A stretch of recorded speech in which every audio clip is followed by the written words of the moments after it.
అన్నమయ్య జిల్లా రాజంపేట పట్టణంలోని నూనివారిపల్లి రోడ్డులోని వైసీపీ కార్యాలయంలో ఆకిపాటి భవన్లో ఎన్డీఏ కూటమి నిర్వహించిన ప్రజాగళంపై ఆకిపాటి మీడియా సమావేశం ఏర్పాటు చేశారు.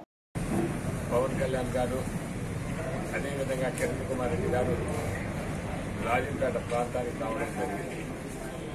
కానీ రాజంపేట ప్రాంతంలో ప్రజానికి ఎవరు కూడా వాళ్ళని ఆదరించారు. కనీసం ఒక చంద్రబాబు నాయుడు గారు ఎప్పుడు ఏం చేస్తారంటే పవన్ వాళ్ళ మీటింగులకు ఒక ఇరుకు సందులో మీటింగ్ పెట్టుకుంటారు.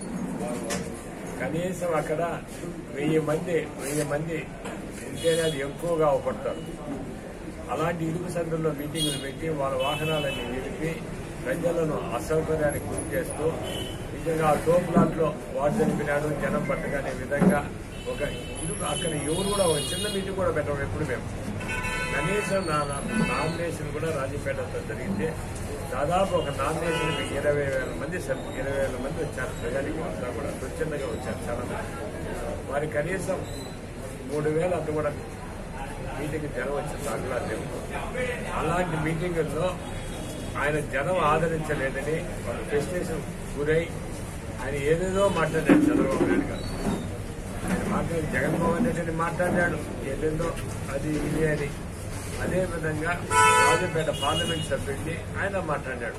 ఏదో సారాయి అమ్ముకుంటాడని, ఇసుక అమ్ముకుంటాడని, అవన్నీ కూడా ఆ ఇసుక అమ్ముకుంటాడని. ఎందుకంటే వాళ్ళు ఒక నిజంగా వాళ్ళు అసహనానికి గురైపోయినారు. ఎందుకంటే వాళ్ళ కుప్పంలో నియోజకవర్గంలో కూడా పెద్ద రామచంద్రాడు గారు అయితేనే, మిథున్ రెడ్డి గారు అయితేనే వాళ్ళు కుప్పం నియోజకవర్గంలో కూడా ఈయన ఓడిపోయే పరిస్థితి తెచ్చారు అనే ఒక నిజంగా కోపంతో నిజంగా ఒక ముఖ్యమంత్రి స్థాయి వ్యక్తి అలా మాట్లాడడం చాలా బాధాకరం.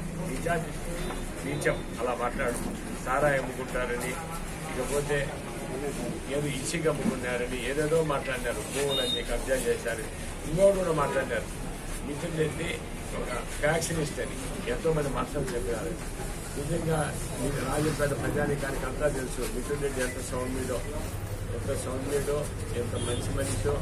కనీసం ఆయన ఎవరిని కూడా పల్లెత్తి మాట అనే మనిషి కాదు. అలాంటి వ్యక్తిని పట్టుకొని సౌమ్యుని పెట్టుకొని ఒక ఫ్యాక్షనిస్ట్ అని మాట్లాడడం చాలా ఇది దుర్మార్గమైన చర్య. ఇది రాజంపేట ప్రజానికం ఒప్పుకునే పరిస్థితి లేదు. ఇవన్నీ కూడా మాట్లాడారు. ఇకపోతే ఎంత అవగాహన లేదు చంద్రబాబు నాయుడు గారికి. ఒక ముఖ్యమంత్రి స్థాయి చేసిన వ్యక్తి రాజంపేట ప్రాంతాన్ని నేను మళ్ళా జిల్లా చేస్తానని చెప్తాను. నిజంగా రాజంపేట జిల్లా చేస్తా అన్నాడు. ఇకపోతే మదనపల్లిని జిల్లా చేస్తానని చెప్పాడు. అయితే రాజకీయ ఆయన ఏం జిల్లా తీసేస్తాడా? నిజంగా చంద్రబాబు నాయుడు గారు ఇంత అవగాహన రాహిత్యంగా ఇంత మాట్లాడడం చాలా దారుణమైన చర్య.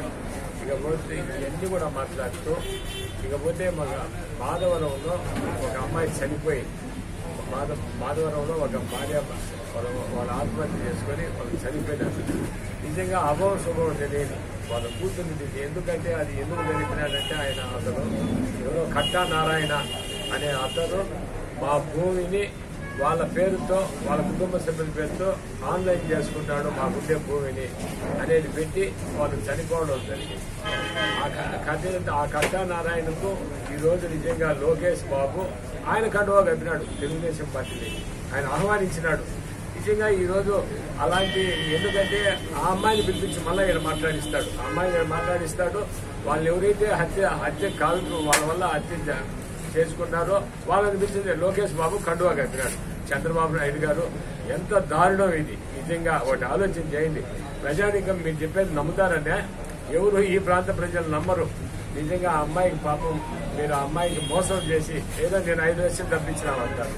అంటే ఆ అమ్మాయి వాళ్ళ తల్లిదండ్రులు చావు గురైన వారికి కండువా కప్పి నువ్వు చంపినా పర్వాలేదు అమ్మాయికి 5 లక్షలు ఇచ్చినామని అని ప్రోత్సహిస్తావా? ఇంకా హత్యలు ప్రోత్సహిస్తావా? చంపేదాన్ని ప్రోత్సహిస్తావా? చంద్రబాబు నాయుడు గారు ఇప్పటికే నేను ప్రజలు చేతికరించుకున్నాను. ఇంకా ఎందుకు నువ్వు మాట్లాడతావు?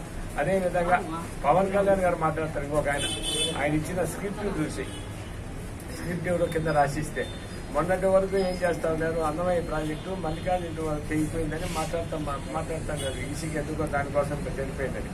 ఈ రోజు మరలా నిజంగా వాళ్ళకి ఏది లేక మాట్లాడేదానికి ఈ రాజంపేట ప్రాంతంలో అన్నమయ్య ప్రాజెక్టు చనిపోయేదాంతో అమర్నాథ్ రెడ్డి కూడా పాత్రలని మాట్లాడతారు.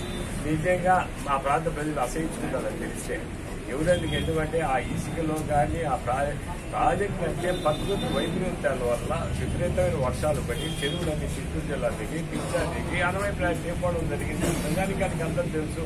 మొన్నటి వరకు ఆయన మల్లికార్జున గారు మాట్లాడారు. ఈ రోజు ఏంటంటే నేను అభ్యర్థిని కాబట్టి నా మీద ఏదో నిందేయాలా, లాస్ట్లో పొట్ట ఆ నిందేయాలని మాట్లాడడం జరిగింది. నిజంగా మా ప్రాంతంలో నిజంగా ఆ ప్రాజెక్టు ఎందుకంటే చాలా మందిగా చనిపోయేవాళ్ళు. ఆ ప్రాజెక్టు తెలిసి నేను ఆ ఊర్లు తరలించిన నవోదయ స్కూల్లోకి దాదాపు ఎంతో మందికి వాళ్ళకందరికీ కూడా శరణార్థులందరూ కూడా భోజనాలు కల్పించి నా వల్లనే చాలా మంది కూడా ఆ రోజు ఎంతో మంది బ్రతకడం జరిగింది. మా గ్రామాలన్నీ అభివృద్ధికి పాటుపడ్డాం. ఎందుకంటే ముఖ్యమంత్రి గారి దగ్గర నుంచి మా పార్లమెంట్ సభ్యులు కావచ్చు,